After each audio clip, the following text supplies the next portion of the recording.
ओगड नीचो किम जुखे ऊंचो जसगिर वास, हर जाठे जो हर जठे हर बाठे इतिहास, गढ़ तो गढ़ चित्तौड़ गढ़ बाकी सब गढ़ैया। जैसे कहावतों के लिए जाने जाने वाला राजस्थान के चित्तौड़ जिले में स्थित चित्तौड़गढ़ दुर्ग वीरता, त्याग, बलिदान, स्वतंत्रता और स्वाभिमान के प्रतीक के रूप में संपूर्ण देश में विख्यात है। चित्तौड़गढ़ दुर्ग के साथ इतिहास प्रसिद्ध साकों की घटनाएं, गोरा बादल, जयमल पत्तारी वीरता और पन्ना धायरे त्यागरे बलिदान री अमर गाथाएं जुड़ी हुई है। जी हाँ दोस्तों, आज हम राजस्थान के चित्तौड़गढ़ दुर्ग के गौरवशाली इतिहास और स्थापत्य की यात्रा करने वाले हैं। लेकिन उसके पहले बात करें कि राजस्थान संपूर्ण भारत में एक ऐसा प्रदेश है जहां महाराष्ट्र और मध्य प्रदेश के बाद सर्वाधिक दुर्ग बने हुए हैं। एक गणना के अनुसार यहाँ लगभग 250 के आसपास दुर्ग बने हुए हैं। मनुस्मृति, शुक्रनीति और कौटिल्य के प्राचीन ग्रंथों में किलों की जिन जिन विशेषताओं का उल्लेख मिलता है वो सारी की सारी विशेषताएं हमारे राजस्थान के लगभग सभी दुर्गों में मिलती है। जैसे हम बात करें सुदृढ़ प्राचीर की बात हो, अवैध बुर्जों की बात हो, किले के बाहर गहरी खाई की बात हो, किले के भीतर शस्त्रागार की बात हो, गुप्त प्रवेश द्वार, सुरंग की बात हो, जलाशय, सैनिकों के लिए आवास गृह, ये सारी की सारी विशेषताएं राजस्थान के दुर्गों में मिलती है। तो आज हम सबसे पहले राजस्थान के दुर्गों में जो शुक्रनीति के अनुसार जो दुर्ग है उन दुर्गों के प्रकार के बारे में बात करेंगे और उसके बाद हम चित्तौड़गढ़ दुर्ग के बारे में डिस्कस करेंगे। ठीक है, दुर्गों की श्रेणियों और प्रकार की बात करें तो सर्वप्रथम इसका उल्लेख हमें मिलता है मनुस्मृति में। मनुस्मृति में दुर्गों की 6 श्रेणियां बताई गई है। ठीक है, और फिर बात करें कौटिल्य ने जो राज्य के साप्तांग सिद्धांत बताए उसमें राज्य के 7 अंगों में से दुर्ग को एक महत्वपूर्ण अंग बताया गया है। और कौटिल्य ने जो दुर्गों की 4 श्रेणियां बताई है, जैसे इसने कहा कि एक जल दुर्ग होना चाहिए, एक वन दुर्ग होता है, एक पर्वत दुर्ग होता है, एक धानवन दुर्ग होता है। इन श्रेणियों के बारे में अभी शुक्रनीति में हम विस्तार से बात करेंगे। अभी आप रहने दो, आपको याद नहीं करना है। ठीक है, फिर और आगे चले अपन तो मनुस्मृति और कौटिल्य ने जो सारे दुर्ग उनमें सर्वश्रेष्ठ दुर्ग बताया गिरि दुर्ग को, मतलब ऐसा दुर्ग जो कहीं पर्वत पे स्थित हो, उस दुर्ग को राजा के लिए इन्होंने सर्वश्रेष्ठ बताया। फिर हम बात करें शुक्रनीति, जो हमें पढ़ना है। शुक्रनीति के अनुसार राजस्थान के दुर्गों के हम 9 टाइप्स पढ़ेंगे, 9 प्रकार से पढ़ेंगे दुर्ग क्या कौन कौन से प्रकार के दुर्ग हो सकते हैं। और शुक्रनीति में भी जो सारे दुर्ग पढ़ेंगे अपन, उसमें सबसे सर्वश्रेष्ठ दुर्ग बताया गया है सैन्य दुर्ग को। ठीक है, तो शुक्रनीति के हम दुर्गों की बात करें तो इसमें सबसे पहला टाइप है धानवन दुर्ग। धानवन दुर्ग को आप ऐसे याद करना, धान से अपना याद करना, धान से धूल, ऐसा दुर्ग जिसके आसपास धूल ही धूल हो, मतलब जिसके आसपास चारों तरफ मरुस्थल हो, रेगिस्तान हो, रेत रेत हो, तो वह कहलाता है अपना धानवन दुर्ग। जैसे हम बात करें हमारा जैसलमेर दुर्ग और बीकानेर का दुर्ग, नागौर का दुर्ग और बटनेर मतलब हनुमानगढ़ का दुर्ग। ठीक है, तो ये सारे के सारे दुर्ग धानवन दुर्ग की श्रेणी में रखे जा सकते हैं। धानवन को ऐसे याद कर लेना, धानवन से धूल, तो ऐसे दुर्ग जिसके चारों ओर मरुस्थल ही मरुस्थल हो। तो सबसे एग्जाम्पल सीधा सा हमें याद आता है अपना जैसलमेर का दुर्ग। ठीक है, तो ये अपना हो गया धानवन दुर्ग। उसके बाद अपन आगे बात करें तो सेकंड अपना एक टाइप है इसमें जल दुर्ग, या उसको कहा जाता है उदक दुर्ग। आप जब जल के पर्यायवाची पढ़ते हो तो वहां पे आप जल का आपको एक पर्यायवाची मिलता है उदक। ठीक है, जल नीर अंबु उदक, तो उदक का मतलब होता है जल दुर्ग। वह ऐसा दुर्ग जिसके चारों ओर जल राशि हो, जो चारों तरफ जल राशि से घिरा हुआ हो। ठीक है, उसको कहते हैं अपन जल दुर्ग। अब देखो जल दुर्ग में अपन देखते हैं, इसमें जल दुर्ग जो और अपने गागरोन का किला है झालावाड़ में, भैंसरोडगढ़ का दुर्ग है चित्तौड़ में, और खुद जो चित्तौड़गढ़ का किला है वो भी एक तरीके से जल दुर्ग माना जाता है। लेकिन ध्यान रखना, जल दुर्ग में हम बात करें सर्वश्रेष्ठ जल दुर्ग गागरोन के किले को माना जाता है। एग्जाम में जब सबसे ज्यादा अगर दुर्गों में से क्वेश्चन आया हुआ है वो इसी से आया हुआ है, यहीं से क्वेश्चन आया हुआ है कि गागरोन किले के बारे में सबसे ज्यादा पूछा गया है। झालावाड़ में स्थित है और सर्वश्रेष्ठ जल दुर्ग है, तो ये ध्यान रखना आप। ठीक है, गागरोन आहू और काली सिंध नदियों के ये संगम पे स्थित है, जो आपको दिख रहा है झालावाड़ में गागरोन दुर्ग है। ठीक है, ये जल दुर्ग के बारे में बात करी जो चारों तरफ से जल राशि से घिरा हुआ हो। उसके बाद अपन बात करें एरण दुर्ग, तो एरण दुर्ग वह दुर्ग होता है जिसका मार्ग, जिसका रास्ता जहां पहुंचा जाए वो रास्ता पूरी तरह से खाइयों से घिरा हुआ हो, झाड़ियां कंटीली झाड़ियों से घिरा हुआ हो और पत्थरों से घिरा हुआ हो, तो उनके कारण वो रास्ता दुर्गम हो, मतलब ऐसा रास्ता जिस तक पहुंचना बहुत कठिन हो, उसको हम कह सकते हैं एरण दुर्ग। ठीक है, तो एरण दुर्ग की श्रेणी में अपन सर्वश्रेष्ठ दुर्ग को रख सकते हैं रणथंभौर दुर्ग। तो रणथंभौर, इसको ऐसे याद कर लेना, रण से अपना रणथंभौर दुर्ग। ठीक है, आपको ये मेनली ज्यादा याद नहीं करना है कौन सी श्रेणी में कौन सा दुर्ग आ रहा है, क्योंकि अब जब दुर्गों को अपन डिटेल से 1 बाय 1 पढ़ेंगे तब आपको अपने आप समझ में आ जाएगा कि कौन सा दुर्ग कौन सा है और कौन सा नहीं। अभी आपको बस इतना थोड़ा लिंक बिठाना कि एरण दुर्ग किस दुर्ग को अपन कह सकते हैं, वह दुर्ग जिसके चारों तरफ मतलब खाई हो, झाड़ियां हो और पत्थर हो, ताकि उस तक पहुंचना बहुत कठिन हो, उसको कह सकते हैं अपन एरण दुर्ग कह सकते हैं। अब उसके बाद अपन आगे चलें तो एक दुर्ग आता है अपना गिरि दुर्ग। ऐसा दुर्ग जो कहीं ऊंची दुर्गम पहाड़ी पर स्थित हो। जैसे अपन कह सकते हैं राजस्थान के अधिकांश तक सारे दुर्ग है वो पहाड़ी पे स्थित है, कहीं ऊंचाई पे स्थित है। तो अपन कह सकते हैं इसमें और एग्जांपल देखें तो कहीं सर्वश्रेष्ठ तो अपना जो मेहरानगढ़ दुर्ग जो आपको दिखाई दे रहा है जोधपुर में, उसको अपन गिरि दुर्ग कह सकते हैं। अपना रणथंभौर दुर्ग जो अपने पिछली बार देखा था, जो अपने उसको एरन दुर्ग कहा था,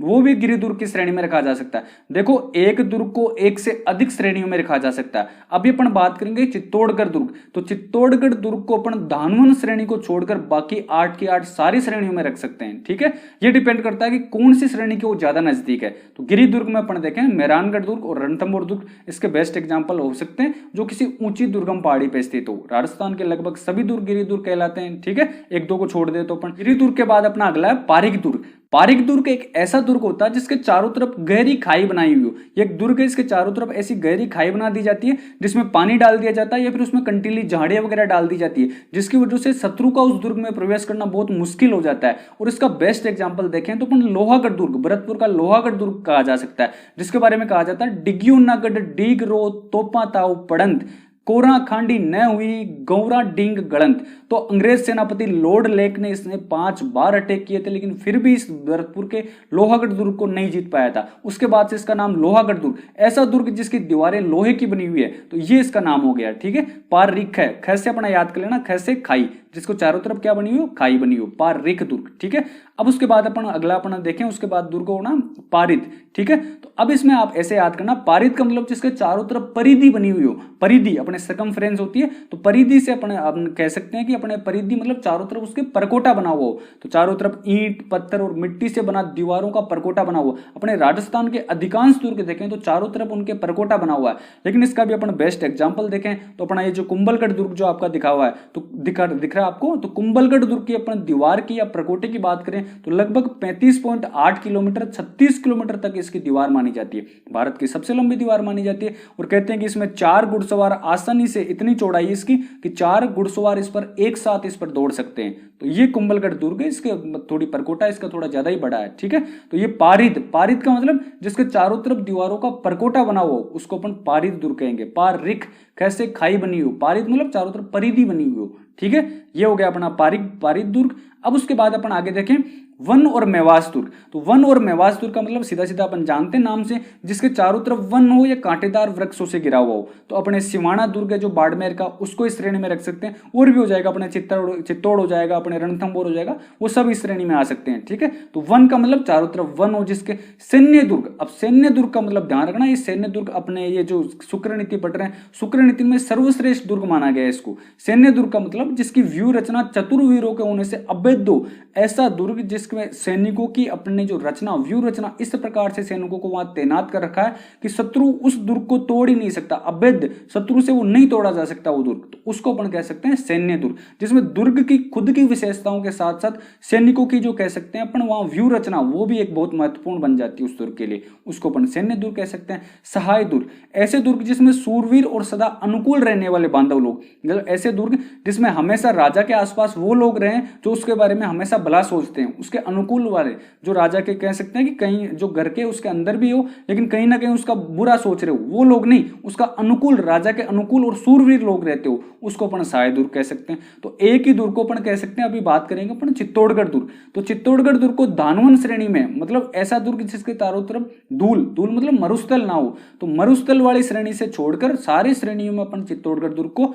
रख सकते हैं। तो ये अपन ने देखा दुर्गों के प्रकार और दुर्गों की श्रेणियां। उसके बाद हम यूनेस्को की सूची की बात करें, लिस्ट की बात करें, तो हमने जब लोक नृत्य पढ़ा था तो उसमें भी लोक नृत्य में लास्ट में हमने यूनेस्को की सूची देखी थी। एक बार और देखते हैं क्योंकि दुर्ग के लिहाज से बेहद जरूरी है ये। तो हम देखें कि यूनेस्को ने जो विरासत है उनको 2 श्रेणी में बांट रखा है, एक मूर्त श्रेणी और एक अमूर्त श्रेणी। तो मूर्त श्रेणी में देखें तो कुछ प्राकृतिक विरासत है, तो राजस्थान की प्राकृतिक विरासत में इसने केवलादेव राष्ट्रीय उद्यान को 1985 में, ध्यान रखना भरतपुर में जो घना पक्षी विहार है केवलादेव, उसको उसमें शामिल किया था। और सांस्कृतिक विरासत में देखें तो 2010 में जयपुर का जंतर मंतर शामिल किया गया था और जून 2014 में राजस्थान के 6 दुर्ग, ध्यान रखना इसको ऐसे याद कर सकते हो आप, ये एक ट्रिक है अपन जिसमें जो अपन याद करते हैं इसको, आम, चीकू और गाजर। आम से हो जाएगा आमेर दुर्ग, जयपुर में है, ठीक है। ची से हो जाएगा चित्तौड़गढ़ दुर्ग, कू से हो जाएगा कुंभलगढ़ दुर्ग राजसमंद में, ठीक है। गा से हो जाएगा अपना जो गागरोन का दुर्ग है, झालावाड़ जल दुर्ग है, और जय से हो जाएगा जैसलमेर का दुर्ग, और रै से हो जाएगा रणथंभौर दुर्ग जो सवाई माधोपुर में।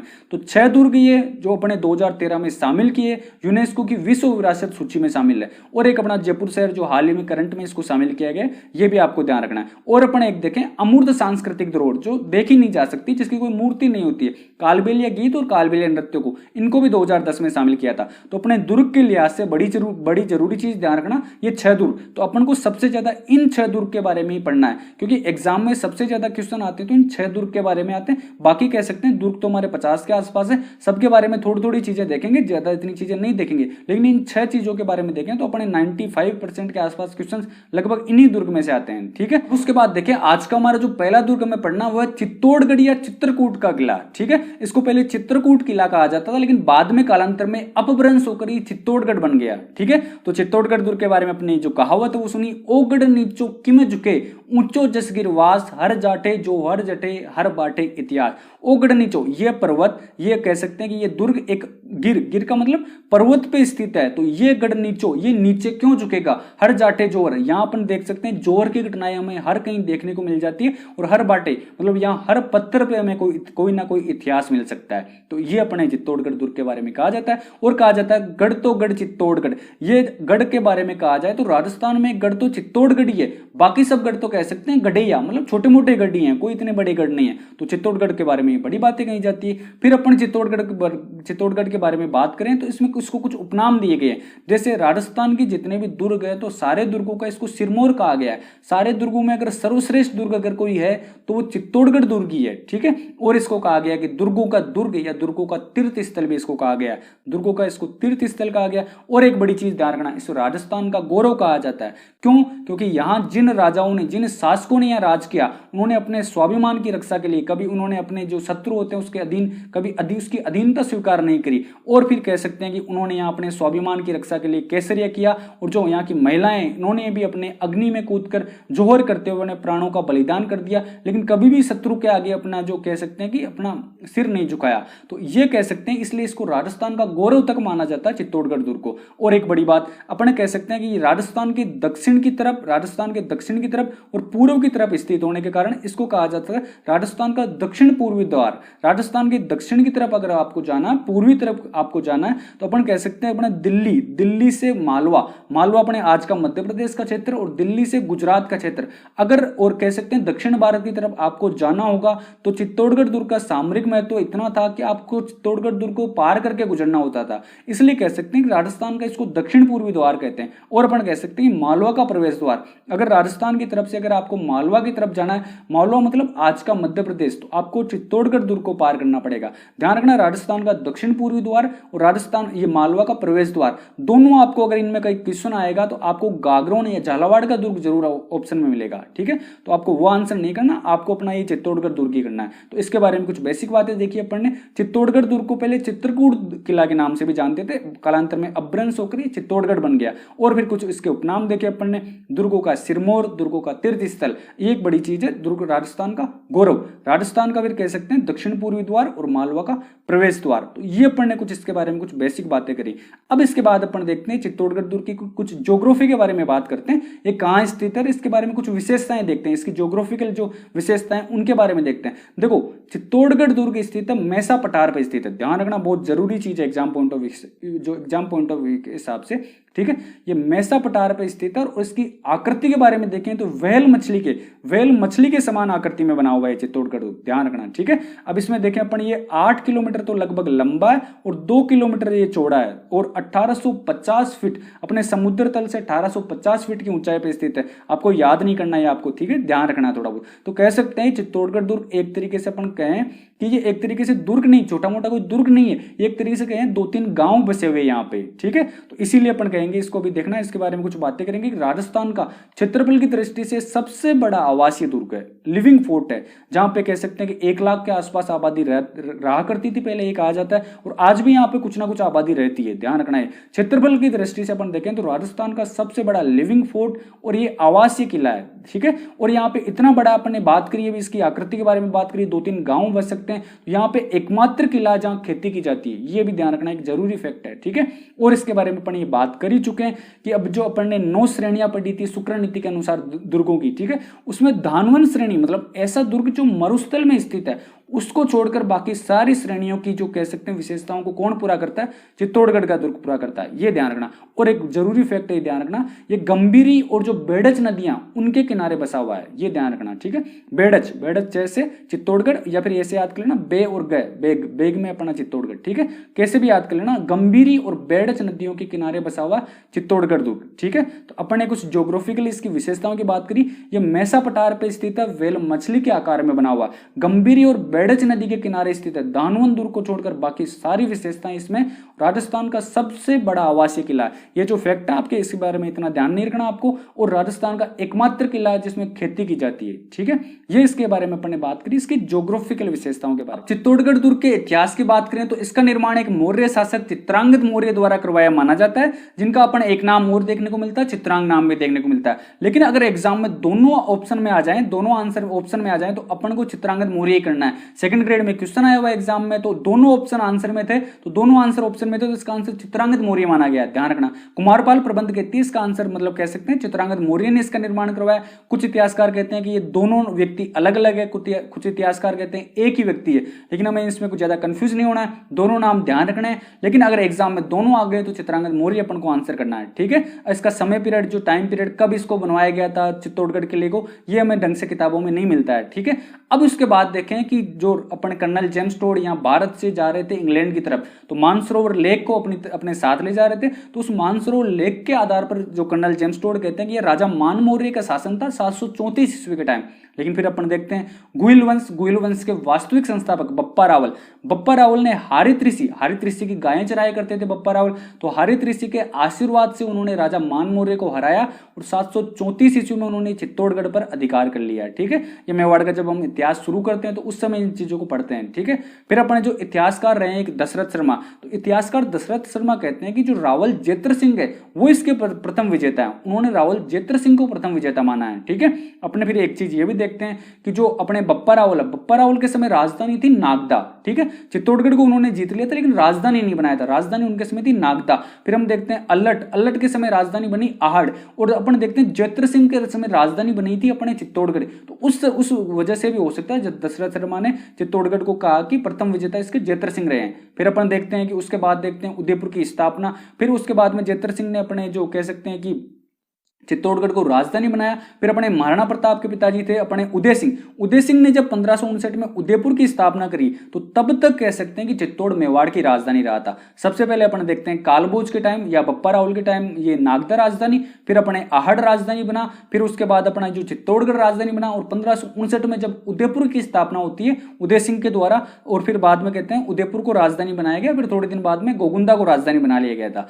तब तक कह सकते हैं उदयपुर की राजधानी बनी है, तब तक अपना चित्तौड़गढ़ क्या रहा था, इसकी राजधानी रहा था। ये सब फैक्ट अपन वहां पढ़ते हैं, इतिहास में पढ़ते हैं, ठीक है। एक बार अपने दोबारा इनको डिस्कस कर लिया। अब उसके बाद में अपन यहाँ देखें चित्तौड़ के इतिहास के बारे में कुछ बड़ी बातें, तो बड़ी बातें देखें। चित्तौड़ के 3 शाखें प्रसिद्ध है, ध्यान रखना। सर्वाधिक शाखें चित्तौड़ में हुए हैं, 2.5 शाखें जैसलमेर के प्रसिद्ध है, ध्यान रखना।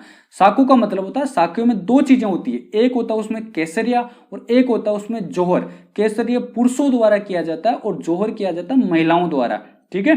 तो राजस्थान में एक परंपरा रही है कि जब भी यह प्रतीत हो कि शत्रु से विजय पाना अब मुश्किल है, शत्रु से विजय नहीं पाई जा सकती, तो शत्रु की अधीनता स्वीकार करने के बजाय अपने स्वाभिमान की रक्षा के लिए अपने जो महिलाएं होती है, तो महिलाएं तो अपने जो पति होती है उनको कह सकते हैं कि उनकी आरती वगैरह करती है और उनको तलवार सौंपती है, और खुद कह सकते हैं कि जो अग्निकुंड है उसको तैयार करती है। फिर अगले दिन प्रातःकाल किले के द्वार खोले जाते हैं और फिर जो पुरुष है वो केसरिया बाना धारण कर रणभूमि में उतर जाते हैं, और अब उनकी जिंदगी का एक ही ध्येय रहता है, या तो वो शत्रु को मारना या फिर खुद मर जाना, ठीक है, मरते हुए वीर गति को प्राप्त कर जाना। इस घटना को बोलते हैं केसरिया। और पीछे से महिलाएं जो अग्निकुंड जिन्होंने तैयार किया था उस अग्निकुंड में प्रवेश कर जाती है और वो भी अपने प्राण न्यौछावर कर देती है, और इस घटना को बोलते हैं जोहर। तो शाक्य में 2 चीजें होती है, एक होता है केसरिया और एक होता है जोहर, ठीक है। और चित्तौड़गढ़ का दुर्ग 3 शाखों के लिए जाना जाता है। सर्वाधिक अपने राजस्थान में शाखे कहां हुए, चित्तौड़गढ़ में हुए, 2.5 शाखे जैसलमेर में हुए हैं, जैसलमेर में 2.5 शाखे हुए हैं, ठीक है। उसके उसकी अपन तब बात करेंगे। तो अब देखो,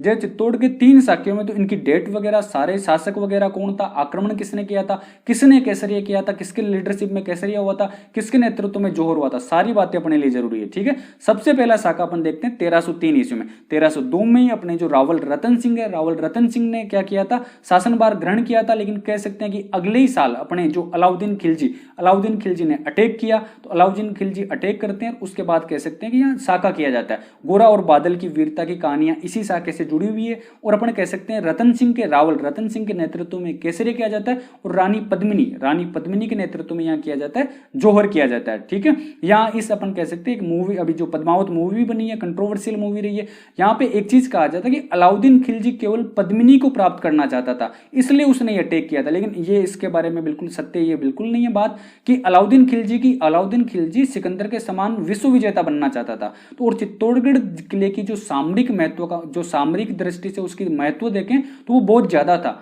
दिल्ली से मालवा, दिल्ली से गुजरात और दिल्ली से दक्षिण भारत अगर उसको विजिट करना था तो उसको चित्तौड़गढ़ दुर्ग जीतना ही जीतना था। तो इस वजह से भी कह सकते हैं कि, और फिर कह सकते हैं उसकी प्रतिष्ठा का भी सवाल था, खूब सारे कारण थे। इस वजह से अलाउद्दीन खिलजी ने अटैक किया था और यहाँ पे कत्लेआम का आदेश दिया था उसने। लगभग 30,000 के लोगों को, 30,000 के आसपास जो आम जनता को मौत के घाट उतार दिया था, जो जीतने के बाद चित्तौड़गढ़ को, है ना, इसने जो अलाउद्दीन खिलजी ने, और अपने बेटे खिजरका को सौंप दिया था और खिजराबाद इसका नाम कर दिया था। ये 2-4 फैक्ट आप ध्यान रखना जब इतिहास पढ़ते हैं, इनको ढंग से पढ़ते हैं। तो 1303 में रावल रतन सिंह के समय अलाउद्दीन खिलजी ने अटैक किया था। रतन सिंह के नेतृत्व में केसरिया और रानी पद्मिनी के नेतृत्व में यह किया जाता है जौहर।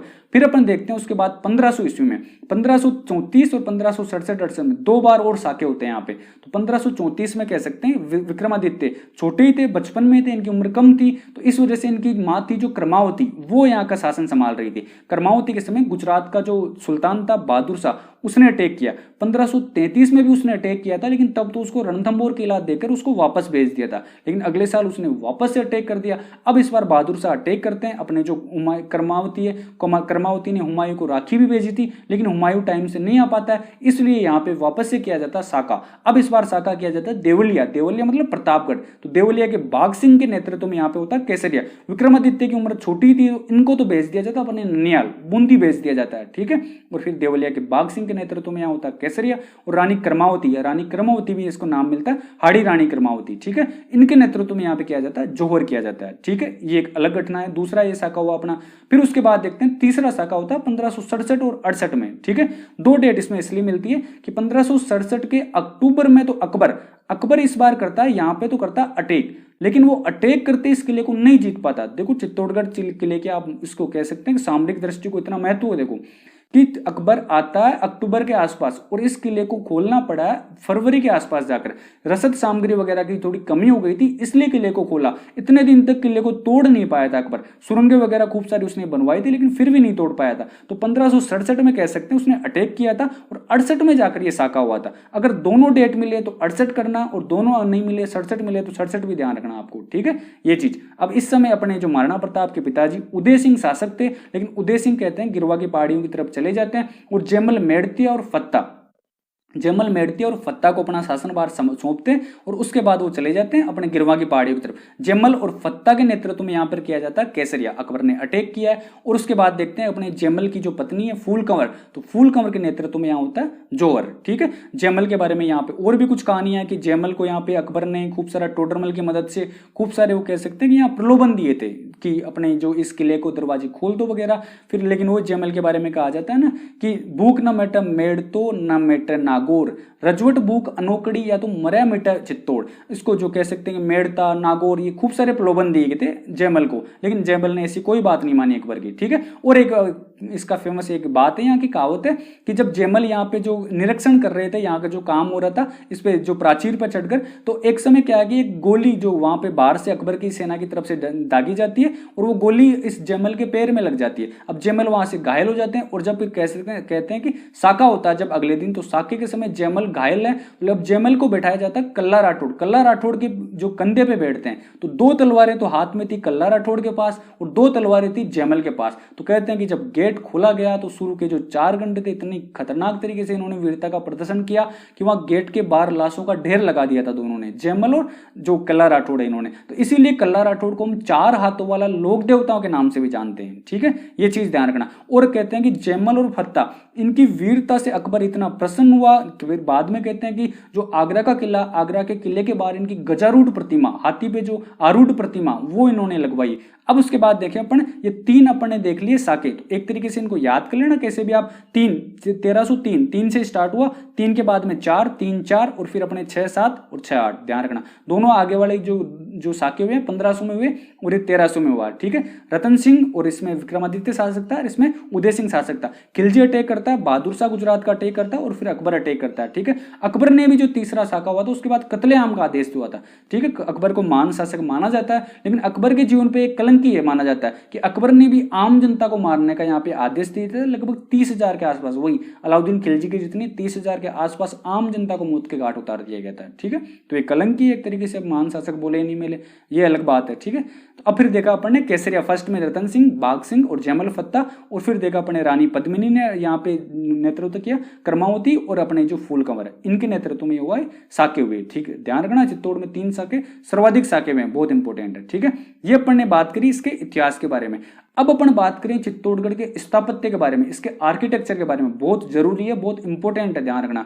चित्तौड़गढ़ का जो अपना जो किला अपन दुर्ग पढ़ते हैं, तो जो अपन सारे दुर्ग है उसमें कह सकते हैं सबसे ज्यादा बड़ा यही है, ठीक है। और फिर अपन देखते हैं जो राणा मोकल, जो अपने राणा लाखा के पुत्र हैं और कुंभा के पिताजी है, राणा मोकल ने जो एक त्रिभुवन नारायण मंदिर, भोज परमारों ने एक मंदिर बनवाया था त्रिभुवन नारायण मंदिर, तो इस त्रिभुवन नारायण मंदिर का इन्होंने पुनर्निर्माण करवाया और फिर बाद में मंदिर जाना गया समिदेश्वर मंदिर के नाम से, ध्यान रखना है, बहुत जरूरी फैक्ट है, ठीक है।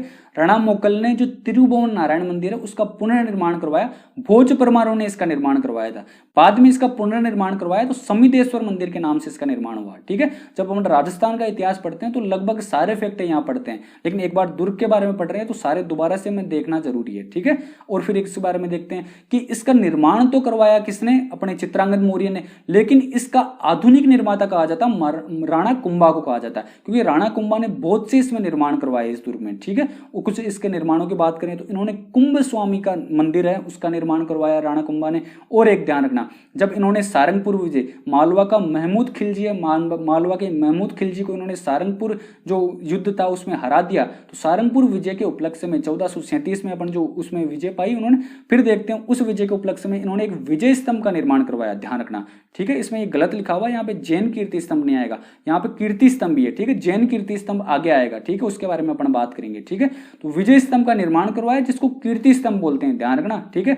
अब ये अपन जो आपको दिख रहा है ये कीर्ति स्तंभ है, विजय स्तंभ है, 9 मंजिला इमारत है, ठीक है। इसके बारे में खूब सारे फैक्ट है, इसके वास्तुकार जता पुंजा नापा पुंजा पोमा है और इसके अत्रि और महेश है। तो इन फैक्ट्स के बारे में अपन जब इतिहास पढ़ते हैं तो राणा कुंभा के स्थापत्य कला में पढ़ते हैं, अभी ज्यादा इसके बारे में बात करेंगे तो ज्यादा फैक्ट हो जाएंगे, ठीक है। एक चीज ध्यान रखना, कुंभा ने जो चित्तौड़गढ़ दुर्ग में बनाया विजय स्तंभ और कीर्ति स्तंभ बनाया, ठीक है। इसको आप ऐसे याद कर सकते हो अपना साकी चिकू, साकी चिकू, साकी से अपना कर लेना, सा से सारंगपुर, की से हो जाएगा कीर्ति स्तंभ, ची से हो जाएगा चित्तौड़ और कु से हो जाएगा कुंभा।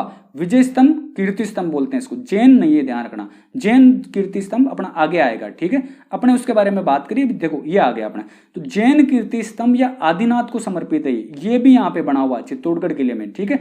ये जो अपन कह सकते हैं ये कीर्ति स्तंभ 12वीं शताब्दी में बनाया गया था और अपने 12वीं शताब्दी में एक जीजा साहब बघेरवाल एक जैन व्यापारी थे, उनके द्वारा बनाया गया था। देखना जो कीर्ति स्तंभ था, अपना जो विजय स्तंभ था वो 9 मंजिला इमारत है और ये जो जैन कीर्ति स्तंभ है 7 मंजिला इमारत है, ये ध्यान रखना। इसके बारे में अपन वहां पढ़ते हैं इतिहास में ढंग से, अभी 1-2 बातें मैंने बता दी आपको। जैन कीर्ति स्तंभ और जैन जो अपने जो तीर्थंकर है आदिनाथ उनको समर्पित है, ये चीज आपको ध्यान रखनी है, ठीक है।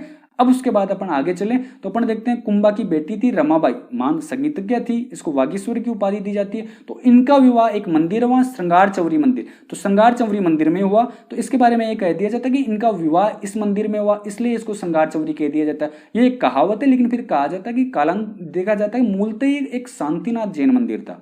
शांतिनाथ जैन मंदिर था। तो फिर बाद में देखा जाता है कि यहाँ फिर जो शादी के समय कहा जाता है कि रमाबाई इन्होंने यहाँ श्रृंगार किया, तो इसलिए श्रृंगार चौरी इसका नाम पड़ गया। ठीक है, जो अपने कुंभा के जो एक कोषाध्यक्ष थे उनके पुत्र थे, जो कह सकते हैं वेलाक ने इसका निर्माण करवाया था। ठीक है, श्रृंगार चौरी मंदिर का कुंभा ने खुद ने नहीं करवाया था। तो ये एक चीज ध्यान रखना, श्रृंगार चौरी मंदिर मूलतः ही क्या है, शांतिनाथ जैन मंदिर है। ठीक है, अब यहाँ पे इसकी रमाबाई की शादी हुई थी, तो ये एक फैक्ट ध्यान रखना श्रृंगार चौरी मंदिर का, ये भी यही है। ठीक है, फिर अपन बात करें जो उड़ना राजकुमार थे पृथ्वीराज, उनके एक दासी पुत्र थे बनवीर, तो बनवीर ने भी कुछ निर्माण करवाया। यहाँ पे एक इन्होंने निर्माण करवाया नवलखा भंडार। ठीक है, नवलखा भंडार को अपन बोल सकते हैं ये एक लघु दुर्ग था, ये दुर्ग के अंदर दुर्ग था। बनवीर ने कह सकते हैं विक्रमादित्य की हत्या कर दी थी और वो उदय सिंह की भी हत्या करना चाहता था, और उस समय राजनीतिक रूप से अस्थिरता व्याप्त थी वहां पे मेवाड़ में। ठीक है, तो बनवीर को कहीं ना कहीं डर था, इसलिए उसने दुर्ग के अंदर भी एक लघु दुर्ग, एक छोटा दुर्ग बना लिया था, तो उस नवलखा भंडार के नाम से जानते हैं उसको। ठीक है, तो बनवीर ने बनवाए नवलखा भंडार।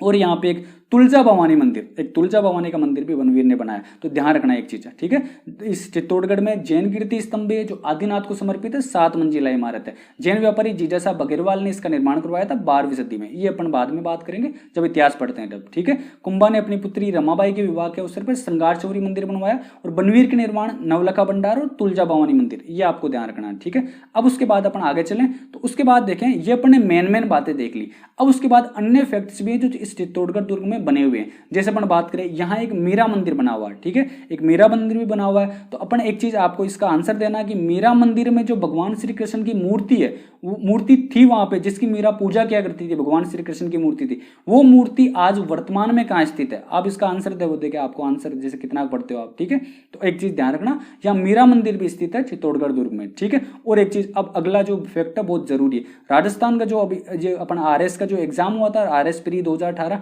उसमें इस बार एक क्वेश्चन आया। ठीक है, कि 27 देवरी जो जैन मंदिर है उसमें सीधा सीधा क्वेश्चन आया कि निम्न में से कौन सा जैन मंदिर है? तो अपना कुंभ स्वामी मंदिर भी आया था ऑप्शन में, 27 देवरी मंदिर भी आया था। तो ध्यान रखना 27 देवरी मंदिर के बारे में पूछा। अब देखो अंदर जाके यहां तक आके उसने पूछ लिया, तो कह सकते हैं छोटे मोटे फैक्ट सारे एक बार पढ़ने, तो पढ़ने से याद हो जाते हैं, इतना कुछ खास नहीं इनमें। ऑब्जेक्टिव में तो आसानी से क्वेश्चन सही हो जाता है, और मेंस में लिखने के लिए, अब जो RS मेंस में तो लिखने के लिए अपने पास वैसे ही खूब फैक्ट होते हैं, और जो ऑब्जेक्टिव वालों को तो एक बार 2-3 बार इसको पढ़ लेना, पढ़ने से काम हो जाता है। ठीक है, 27 देवरी जैन मंदिर। अब उसके बाद इसमें 7, देखो इसमें 7 प्रवेश द्वार बनाए गए। जितने ज्यादा प्रवेश द्वार होंगे, जिनको कहा जाता है पोल कहा जाता है, भैरव पोल, अपना पार्डन पोल, अपना हनुमान पोल, गणेश पोल, राम पोल, ऐसे खूब सारे पोल, इसमें 7 दरवाजे बनाए गए। ठीक है, जितने ज्यादा दरवाजे होंगे उतने ज्यादा उसको कह सकते हैं दुश्मन को या शत्रु को उस किले पर फतेह पाना मुश्किल होगा। ठीक है, अब जो एक दरवाजा है, अगर एक उस सारे दरवाजे इस तरीके से लिंक होते हैं, सारे प्रवेश द्वार, कि एक दरवाजे को आप तोड़ोगे तो जब तक अगला दरवाजा नहीं टूटेगा आप अंदर नहीं जा सकते।